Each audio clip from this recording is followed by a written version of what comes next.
자, 여러분 안녕하십니까? AMA PCM 세일즈 매니지먼트 강의를 시작하도록 하겠습니다. 자, 챕터 1부터 시작을 하겠습니다. 챕터 1은 Introduction to Sales Management in the 21st Century 21세기 영업관리 소개라는 주제로 챕터 1이 시작됩니다. 챕터 1은 이 책의 전반적인 내용을 간략하게 오버뷰 해주는 챕터라고 보시면 되고요. 진짜 내용은 2장부터 시작이 되고 1장은 전체 책 내용의 구조를 간단하게 이야기하고 이 책의 이제 그 취지 이제 그런 거에 대해서 이야기하는 그런 부분이에요. 자, 1절 Sales Management in the 21st Century. 자, 21세기 영업관리라는 이름으로 절이 시작합니다. 여기 나오는 말을 보시면 영업조직을 재창조한다. 21세기 얘기를 하는 거니까 뭐 사실 21세기 이제 거의 20년 돼가지고 지금 식상한 표현이긴 하지만 어쨌든 21세기 새로운 환경에 맞게 재창조하기 위해 다음과 같은 몇 개의 크리티컬한 이슈가 발견되었다 라는 말로 시작을 해요. 그래서 몇 가지 보면 첫 번째, Building long-term relationship with customers which involves assessing customer value and prioritizing customers. 고객 가치를 평가하고 고객 우선순위를 정하는 것과 관련되어 고객들과의 장기적인 관계를 구축한다 이런 얘기가 나오죠. 그러니까 그 책 보면 이런 말이 많이 나와요. 옛날 과거의 영업 관행은 트랜잭셔널 셀링 뭐 이런 얘기 많이 하거든요. 트랜잭셔널 셀링이고 최근의 영업 관행은 과거는 그냥 거래형 판매였다면 요즘은 릴레이션십 셀링, 릴레이셔널 셀링 뭐 이런 말도 쓰죠. 그래서 좀 더 장기적이고 관계 베이스인 영업으로 가게 되는데 장기적이고 관계 중심적인 영업으로 가려면 뭐가 필요하겠어요? 바로 정보가 필요하겠죠. 정보. 이를테면 이 고객이 누구인가, 고객이 뭐 우리 제품에 대한 선호도는 어떤지, 과거 구매 이력이라든지 여러 가지 고객의 정보를 알고 그 다음에 이제 고객 구매 이력 같은 걸 보면 이 고객의 어떤 프로피터빌리티, 이 고객의 매력도 수익성이 나오겠죠. 이제 그런 걸 가지고 고객의 우선순위를 정한다. 이제 그런 얘기가 나오는 거죠. 그래서 CRM 이란 말 들어보셨죠? CRM과도 꽤 관련이 깊은 그런 부분이라고 할 수 있겠습니다. 자, 두 번째는 Creating Sales Organizational Structure that are more nimble and adaptable. nimble이란 말은 보다 좀 민첩하고 그 다음에 adaptable 비슷한 말이긴 하죠. adaptable은 이제 어떤 상황별로 착착착 잘 맞춰가는 걸 어댑터블이라고 하잖아요. 그래서 다양한 고객 그룹들의 니즈에 더욱 민첩하고 더욱 적응적인 번역은 이렇게 했습니다. 영업조직 구조를 만드는 것이 있고요. 세 번째는 Gaining Greater Job Ownership. Job Ownership이라는 얘기는 번역하기 좀 까다롭긴 한데 그냥 직무 오너십으로 번역했습니다. 일종의 자기 일에 대한 주인의식 이런 거라고 생각하시면 되겠고요. 커미트먼트도 참 우리말로 번역하기 어려운 단어죠. 그래서 좀 결심 또는 확신으로 번역을 했습니다. 그래서 더 큰 잡 오너십과 커미트먼트를 갖는 것. 조직 내의 기능적 장벽을 제거하고 팀 경험을 레버리지 함으로써 영업사원들로부터 높은 큰 직무 오너십과 결심을 걷는 것. 또한 네 번째는요. Shifting Sales Management Style from Commanding to Coaching. 그러니까 명령, 커맨딩에서 코칭으로 바꾸어 나간다. 이건 자세히 설명드리지 않아도 이해하실 겁니다. 자, 그 다음에 Leveraging Available Technology for Sales Success. 테크놀로지라는 얘기는 이제 기술이라고 번역할 수 있는데 스킬이란 말과 헷갈리니까 그냥 테크놀로지라고 많이 이야기를 하고 있습니다. 저는. 그래서 신기술을 레버리지라는 건 이제 잘 활용해서 지렛대 효과를 낸다. 그런 뜻으로 이해하시면 되겠고요. 자, 여섯 번째도 있습니다. Better integrating salesperson performance evaluation to incorporate the full range of activities and outcomes relevant within sales job today. 오늘날의 영업 직무에 적합한 영업사원의 전 범위의 활동과 결과물이 잘 반영되도록 영업사원의 성과 평가를 더 잘 통합시킨다. 그런 얘기들이 나오고 있습니다. 그래서 간단하게 이렇게 리뷰하면 고객들과 장기적인 관계를 구축하는 것, 그 다음에 민첩하고 적응적인 영업조직을 구축하는 것, 세 번째 조직 내의 기능적 장벽을 제거하고 팀 경험을 공유하여 시너지를 창출하는 것. 이제 레버리지라는 말에 이렇게 표현했고요. 그 다음에 영업관리 스타일을 명령에서 코칭으로 신기술이라는 지렛대를 적극 활용하고 통합적인 영업사원 성과평가 이렇게 6가지로 정리할 수 있겠습니다. 그러면서 영업관리의 새로운 시대의 이슈가 나타내는 3대 테마를 이야기했어요. 3대 테마는 혁신, 기술, 리더십이라고 얘기하는데 이게 우리 책에 여기 3대 부제입니다. 원서 보시면 원서 앞에 크게 써 있어요. 리더십, 이노베이션, 테크놀로지란 말의 부제가 있죠. 이 세 개를 우리 저자가 요 세 개를 주제로 풀어나가고 있어요. 그래서 이렇게 이해하시면 되겠고요. 그 다음에 제가 아까 말했지만 지금은 이제 관계지향적 또는 관계형 판매란 이야기를 많이 하는데요. 과거의 영업 관행은 거래형, 그냥 거래 건수 한 건 한 건에 이제 집착하는.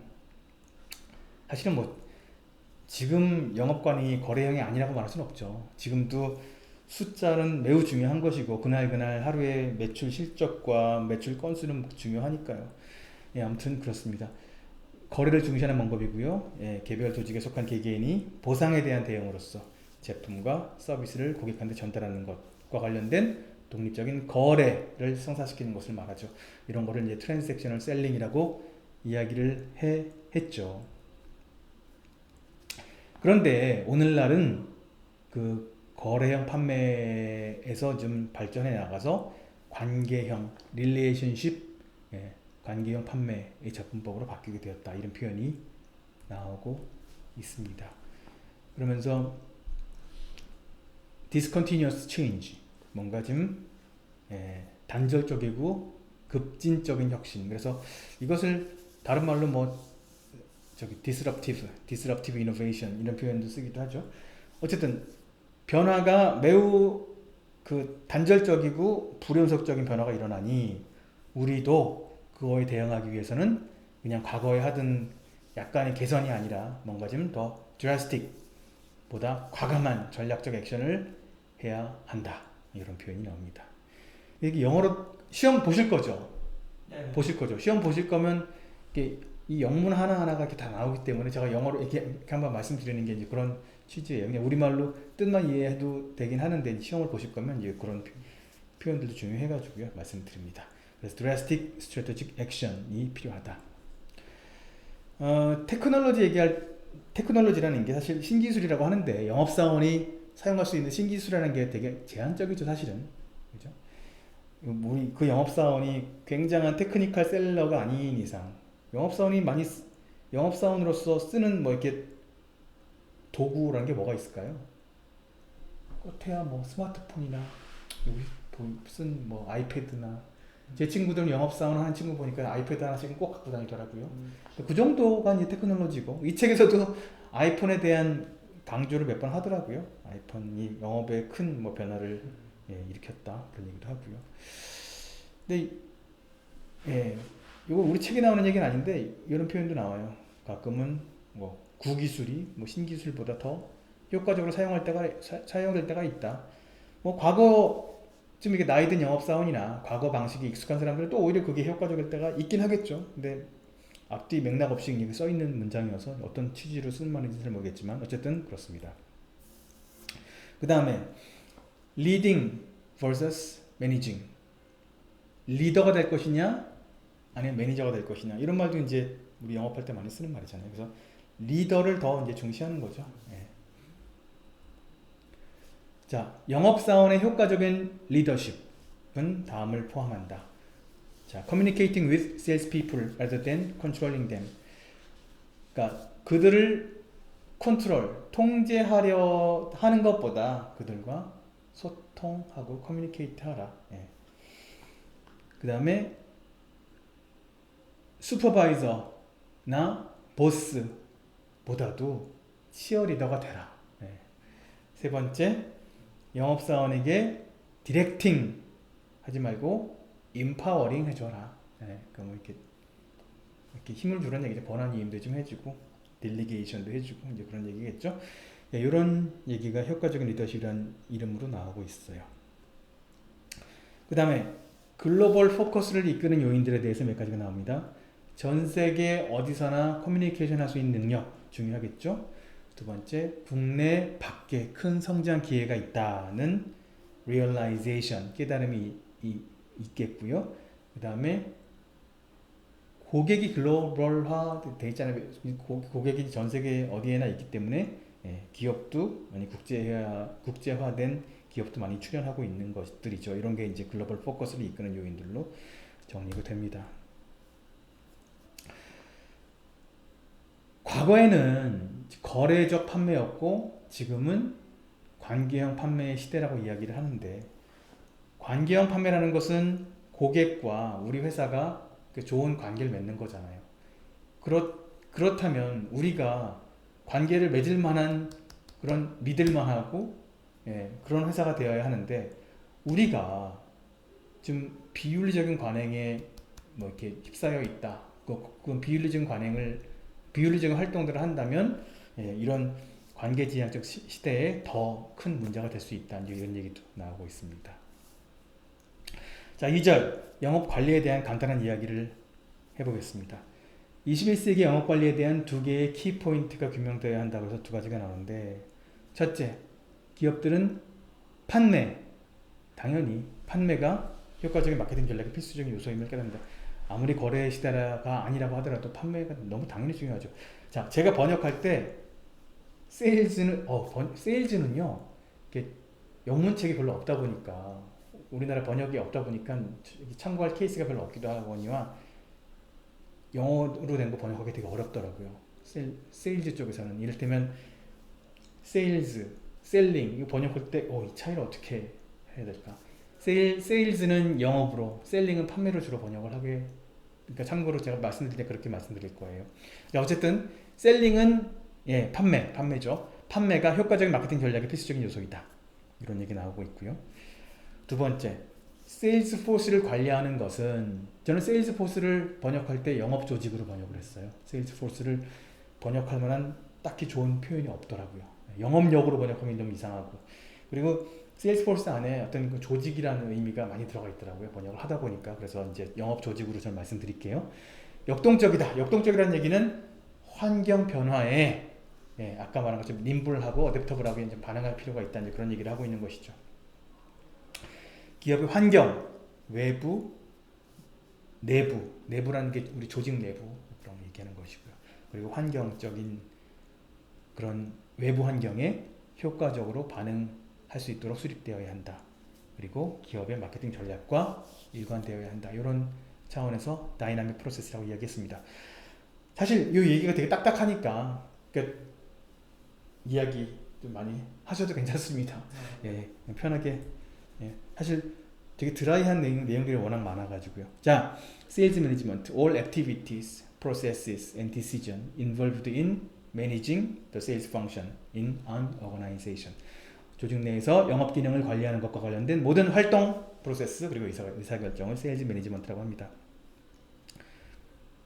활동, 프로세스, 의사결정 이런 것들이죠. 자, 판매 프로세스에 대해서는 챕터 2에 자세히 다룰 거고요. 세일즈 매니지먼트 프로세스는 사실 모든 매니지먼트 프로세스가 세 가지잖아요.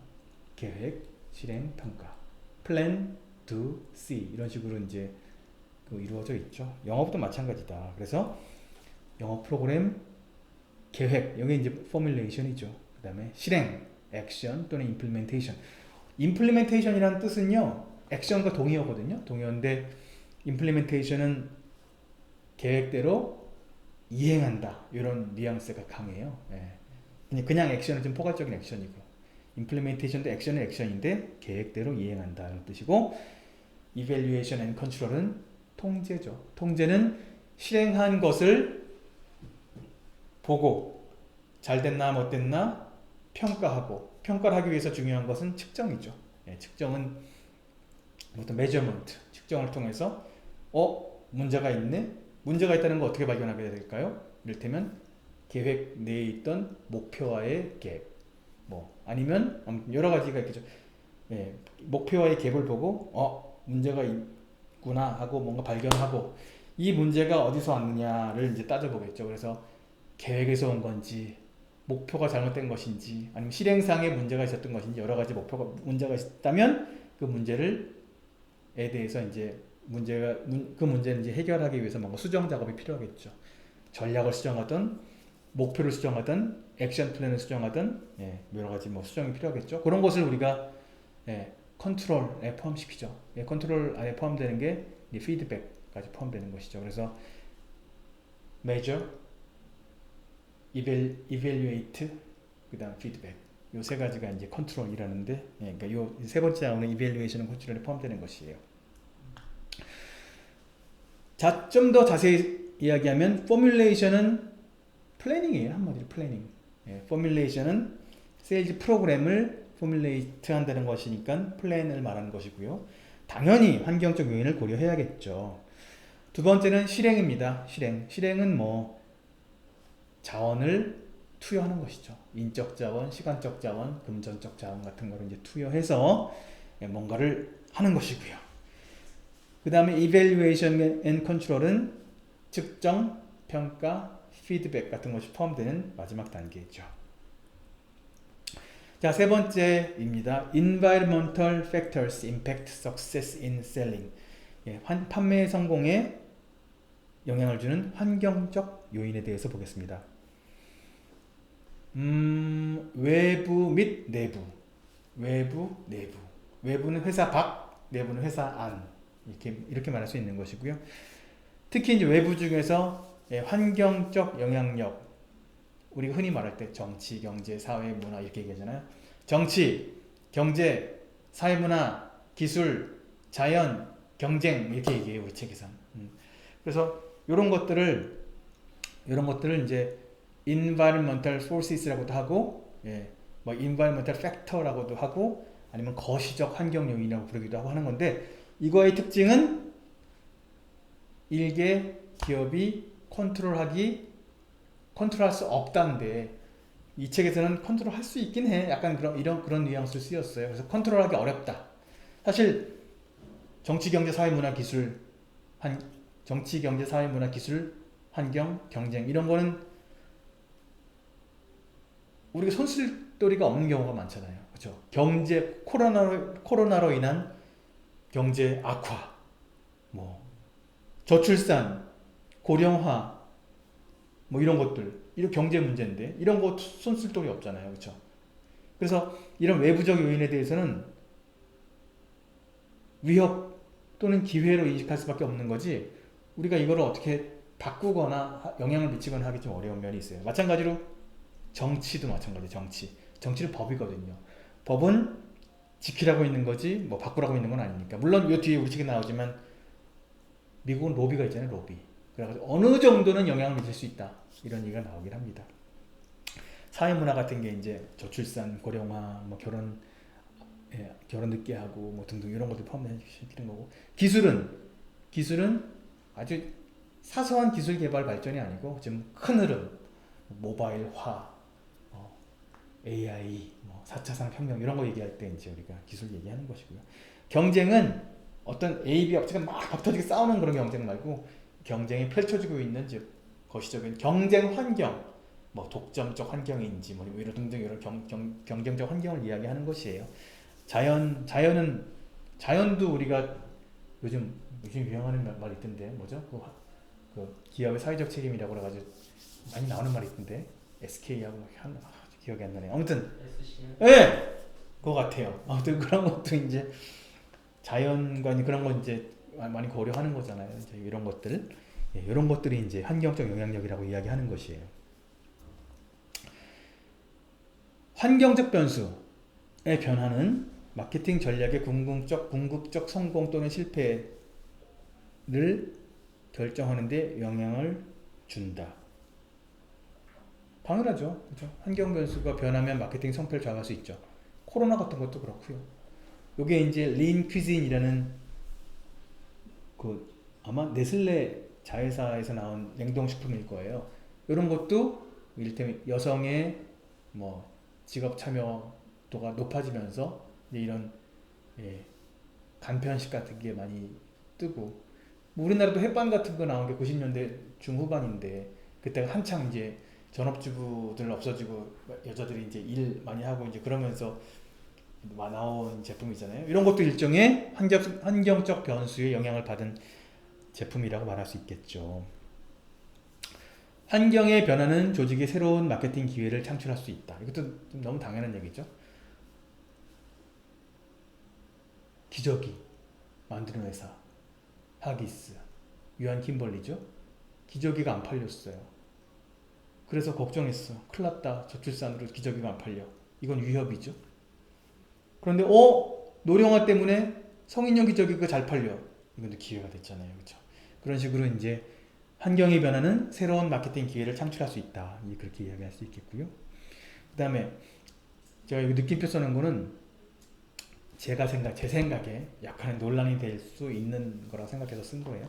원래 환경적 변수는 거시적 변수라고 그래가지고 uncontrollable 하다고 보통 이야기하거든요. 근데 우리 측에서는 과감히 마케팅 활동에 의해 환경 변수가 영향받고 변화될 수도 있다 라고 지르고 있어요. 원래는 원론적으로는 아니라고 얘기하거든요. 물론 100% 아닌 게 어디 있겠어요. 약간 영향을 주긴 하겠죠. 마케팅. 로비는 PR 활동 중에 하나를 보는데 로비 같은 것도 이제 영향을 주는 것이고, 아니면 어떤 회사가 엄청난 물량을 통해 가지고 뭐 광고를 한다든지 그런 식으로 해서 사람의 인식을 막 바꿀 수도 있는, 그러면 또 이건 뭐 책에 나온 얘기는 아니지만 그런 것도 가능은 하겠죠. 자, 네 번째 절로 갑시다. 외부 환경에 대해 좀 자세히 알아보는 거예요. 아까 얘기한 것처럼 경제, 자연, 사회문화, 기술, 법과 정치, 이런 식으로 나오는 거죠. 다시 한번 반복하고 있는 건데요. 자, 그래서 external environment, 내의 요인들은 개별 매니저의 통제 범위를 벗어난다. 근데 우리 저자는 벗어나는데 약간 영향을 줄 수는 있어. 이런 얘기를 하고 있는 거예요. 뒤에 나오네. 그러나 현실적으로 볼 때 기업들은 로비, PR 캠페인을 통해 외부 컨디션에 대해 어느 정도는 영향을 미치고자 노력한다. 고 이야기합니다. 자, 영업과 마케팅에 영향을 미치는 외부 환경 변수는 5개의 넓은 카테고리를 묶을 수 있다. 아까 나온 그 그림처럼 순서가 이렇게 하니까 말하기 힘든데 보통 정치, 경제, 사회, 문화, 기술 이렇게 많이 하죠. 정치, 경제, 사회, 문화, 기술, 경쟁. 여긴 경쟁이 빠져 있네요. 자연 환경까지 나와 있군요. 자, 그래서 경제적 환경 먼저 볼게요. 이런 걸 분석한다는 거죠. 경쟁자의 수, 경쟁자가 얼마나 파워풀한가. 두 번째는 이제 법이에요. 법도 중요하죠. 법도. 영업과 관련된 법이 뭐가 있을까요? 다단계 판매 같은 것도요. 과거에는 법 정비가 안 돼 있을 때는 되게 불법적인 다단계 되게 많았잖아요. 근데 지금은 그런 방문 판매법 같은 게 되게 이제 탄탄하게 돼 있어가지고 아주 불법을 하기로 작정을 하지 않는 이상 그 법을 잘 따라서 이제 하게 되죠. 어쨌든 그런 것들이 법률적 영향인데요. 미국에서 중요한 세계 법률은, 그러니까 세계 법률 카테고리 테마 이렇게 보면 첫 번째 반트러스트, 엔타이트러스트 반독점, 소비자 보호, 그 다음에 equal employment opportunity 동등한 고용기회, 이 세 개가 중요한 3대 테마라고 이야기를 합니다. Antitrust laws are aimed primarily at preserving and enhancing competition among firms in an industry. 경쟁을 보존한다는 얘기가 뭐냐면 경쟁이 사라지지 않도록 한다는 얘기죠. 그러니까 경쟁을 북돋는 거죠. 그렇죠? 이런 것을 주된 목표로 한다. 그래가지고 옛날 미국도요. 독점을 워낙 싫어하는 나라이기 때문에 벨이라는 그 통신사 있잖아요. 다 쪼갰잖아요. 쪼개가지고 뭐 남부, 동부 막 이렇게 쪼개고 뭐 이런 식으로, 아무튼 이런 식으로 분산시키고 막 그랬죠. 우리나라도 한국전력 뭐 이렇게 동부발전, 뭐 서부발전 뭐 이렇게 막 쪼개고 이런 것들이 독점을 폐해를 없애고자 하는 거였죠. 자, 법적인 얘기가 더 나오는데 영업 영업사원들은요, 사실 마케팅 커뮤니케이션이라고 말하면 광고, PR, 판촉, 영업 이런 거잖아요. 근데 광고는 워낙 오픈돼 있고 퍼블릭하다 보니까 광고에서 대놓고 거짓말을 치거나 비방하지는 못하잖아요. 그쵸? 광고에선 너무 이렇게 비접을 하니까. 그런데 영업은 아무래도 좀 이렇게 사적이고 프라이빗하고 한 면이 많잖아요. 그래서 영업에서 뭔가 그런 불법적 관행에 대한 유혹이 크다, 이런 얘기가 나옵니다. 미스 리프레젠테이션이라는 게 이제 잘못된 표현 뭐 이런 뜻이에요. 뭐 그러니까 왜곡 표현, 이렇게 거짓 표현 뭐 이런 것도 말하거든요. 이런 것들이 법적 결과를 초래할 수 있으니까 주의하자. 우리도 그럴 거예요. 여기 나오는 말처럼 많은 영업사원들이 그들이 고객의 1대1로 만날 때에도 어쨌든 어떤 고객이든지 고객과 접근할 때 법적 의무를 잘 지켜야 한다는 점을 지금 망각하는 경우가 많다는 경고가 책에 나옵니다. 이를테면 이런 말이 나와요. 고객과의 개인적인 만남 속에서 무식한 언급 때문에 소송에 휘말릴 수도 있다. 이런 표현도 나오더라고요. 이건 그냥 사례의 이야기인데요. 빅티켓이라는 얘기는 이제 고가 제품, 집, 뭐 자동차 이런 걸 말하는데, 빅티켓 및 첨단 기술 제품 및 서비스와 관련된 영업사원들에 의해 저질러진 허위 설명, 미스리프레젠테이션 또는 보증 미행에 대한 배상 책임을 진 사례가 있다 라는 내용이 시험 문제에 나온 적이 있어서 여기 적어놨습니다. 참고하시면 될 것 같고요. 그 다음에 테크놀로지 이야기인데요. 아까 제가 뭐 아이패드 그림 이렇게 보여드린 것처럼 뭐 랩탑, 텔레마케팅, 사실 텔레마케팅 언제 때 건데 테크놀로지컬이라고 말하기엔 그렇죠. 텔레컨퍼런싱은 봐줄만 해요. 뭐 컴퓨터라이즈드 리오더링 시스템 같은 경우, 아이패드, 요즘 같은 뭐 줌 같은 걸로 화상회의도 하고 뭐 그러니까요.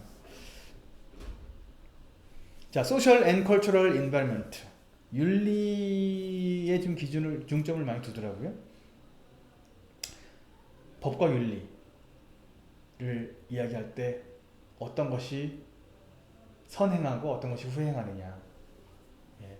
법은 사실 문제가 불거져서 저거 더 이상 놔두면 안 되겠다 라는 어떤 사회적인 합의가 있을 때 법이 나오잖아요. 그 전에는 하면 안 된다는 윤리적인 데서 끝나지만, 그래서 윤리가 선행하고 법이 후행한다 이런 얘기를 해요. 그래서 ethics가 more proactive, law보다 더 proactive, 더 선행한다 이런 얘기가 나오죠.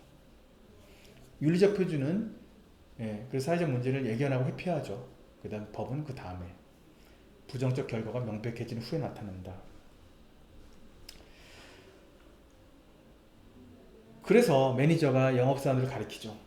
야, 불법 저지르면 안 돼. 야, 너네 그거 하면 안 된다. 안 된다. 이렇게 말을 해놓고, 아이고, 그러니까 자기는 막 불법을 저질러. 이럴 수도 있잖아요. 그럼 안 된다.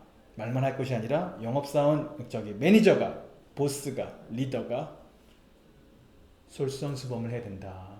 Lead by example. example을 통해 리드하라. 이런 얘기가 나옵니다. 그 다음 자연환경 얘기가 나오는데요. Sometimes the sales organization may be engaged in demarketing. demarketing이라는 말 들어보셨어요? demarketing. demarketing은 일부러 마케팅을 안 한다는 뜻이에요. 뭐 어떤 경우에는 나 저 고객한테 안 팔아. 이것도 디마케팅이 될 수 있는데, 여기서 말하는 디마케팅은 그런 차원이라기보다도, 이를테면 밑에 나오는 얘기지만 after major hurricane, a building product company rationed its supply of roofing material among its major customers. 이게 무슨 얘기냐면 지붕재를 만드는 회사예요. 지붕재. 근데 허리케인이 엄청 큰 게 터졌어요. 이 지붕재를 사실은 그냥 일반 집 꽂히는데 팔면 돈 많이 벌 수 있고 한데, 갖다 팔지 말자. 지금 급한 거는 태풍 피해 복구야. 그래서 자기 고객한테 미안해 안 팔아 라고 하고 태풍 복구에 쓸 수 있다는 얘기죠. 이런 얘기를 하고 하고 있는 겁니다. 이걸 이제 디마케팅으로 표현했어요. 자, 다섯 번째 절입니다. 내부 환경. 내부 환경은 회사 내부. 회사 내부 환경의 특징은 통제 가능하다 안 하다? 통제 가능하다. 그죠? 외부 환경 environmental factor, environmental forces는 uncontrollable 하고 내부 환경은 당연히 우리 내부니까 controllable 하다는 것이죠. 회사의 목표, 회사의 문화, 그 다음에 human resource, 회사의 인적 자원, financial resource, 회사의 재무적 자원, 돈, 회사의 생산 능력, 그 다음 공급망 능력, 회사의 서비스 능력, 회사의 R&D 능력, 테크놀로지컬 능력 등이 나옵니다. 이런 것들을 내부 환경 요인이라고 하죠.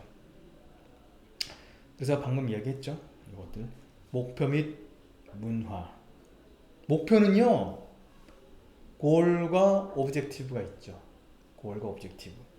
근데 미국 애들도 이 둘을 되게 헷갈리는 건지 저도 되게 헷갈리는데, 우리 저자는요 골과 오브젝티브를 섞어 쓰긴 해요. 근데 골을 보다 일반적인 걸로 보고요, 오브젝티브를 좀 더 스페시픽, 구체적인 걸로 보더라고요. 왠지 우리 어감상으로는 오브젝티브가 좀 더 러프하고 상위고 골이 더 구체적일 것 같잖아요. 그렇지 않으세요? 느낌상? 그렇죠. 필립 코틀러 책에도 그래요. 필립 코틀러라고 마케팅의 아버지라고 불리는 분이 있는데, 그분은 골이 제너럴하고 그러니까 오브젝티브가 제너럴하고 골이 스페시픽하다고 얘기하는데, 우리 책은 거꾸로 얘기해요. 알다가도 모르겠어요. 어쨌든 우리는 우리 책대로 공부해야 되니까 골, 오브젝티브, 앤 컬처.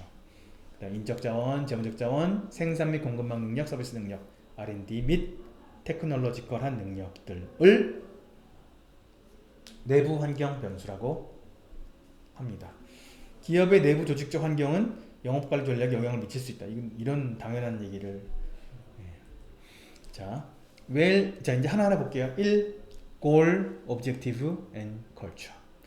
Well-defined mission, together with successful corporate history and top management's value and beliefs, lead to development of strong corporate culture. 잘 정의된 미션은 성공적인 기업 역사 및 최고 경영진들의 가치 및 신념과 더불어 강력한 기업 문화 개발을 이끈다.